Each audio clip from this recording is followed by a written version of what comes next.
Hi everybody, today I'm going to talk about the condition that is often described as one of the most devastating diseases known to medicine, Huntington disease or HD. As you can see on the screen, the HD is a progressive inherited brain disorder. It causes a gradual breakdown of the nerve cells in the brain, which impacts a person's movement, thinking, cognition, and mental health. So, to understand why this happens, we have to look at our DNA. HD is caused by a single glitch on chromosome number 4. Every human has the HTT gene that you can see here, which produces a protein called Huntington protein.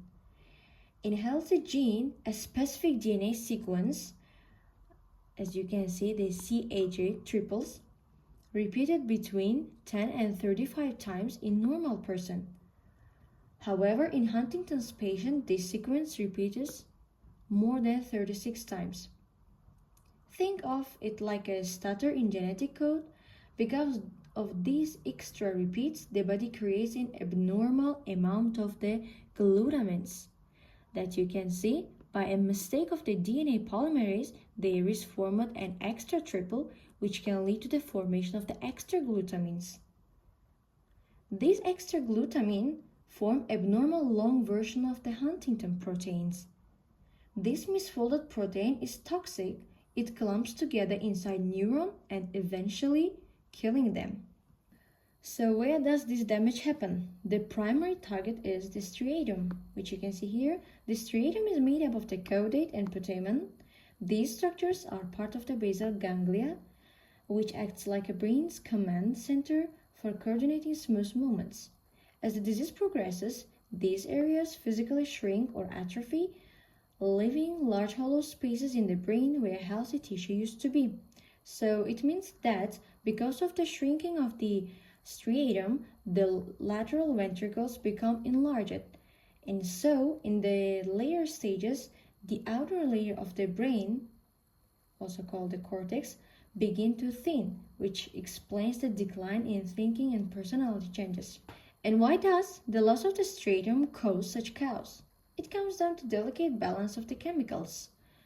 In a healthy brain, the neurotransmitters like dopamine, acetylcholine, and the GABA work perfectly balanced at scale to ensure our movements are intentional. As you can see here, because of the balanced amount of the acetylcholine and the dopamine, we get result-controlled movement. But in HD, the neurons that produce GABA, the GABA works a brake for our brain, get destroyed.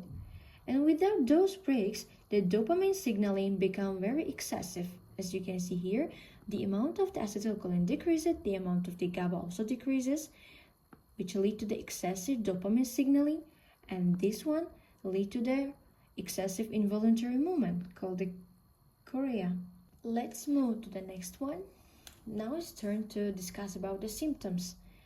The symptoms of Huntington disease is divided into 3 parts: the motor one, cognitive, and psychiatric.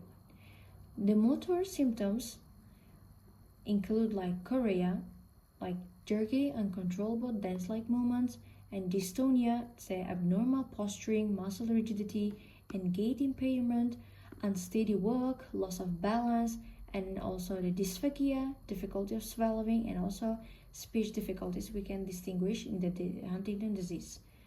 And about the cognitive symptoms, the memory loss, it is also distinguished, difficulty with the recall and new information, poor executive function struggling with planning, organizing, and multitasking, slowness in thinking, delayed information processing, and also lack of insight, unawareness of own decline. So the next one, it is about the psychiatric, the depression, feeling of the sadness and apathy, irritability and anxiety, frequent mood swing and agitation, and also obsessive compulsive behaviors like recurrent thoughts, repetitive actions, and impulsive, lack of impulse control, acting without thinking. So that was all about the Huntington disease. I hope you found this video helpful and informative. I'd be happy to hear your feedbacks in the comment section. Thank you so much for watching and listening.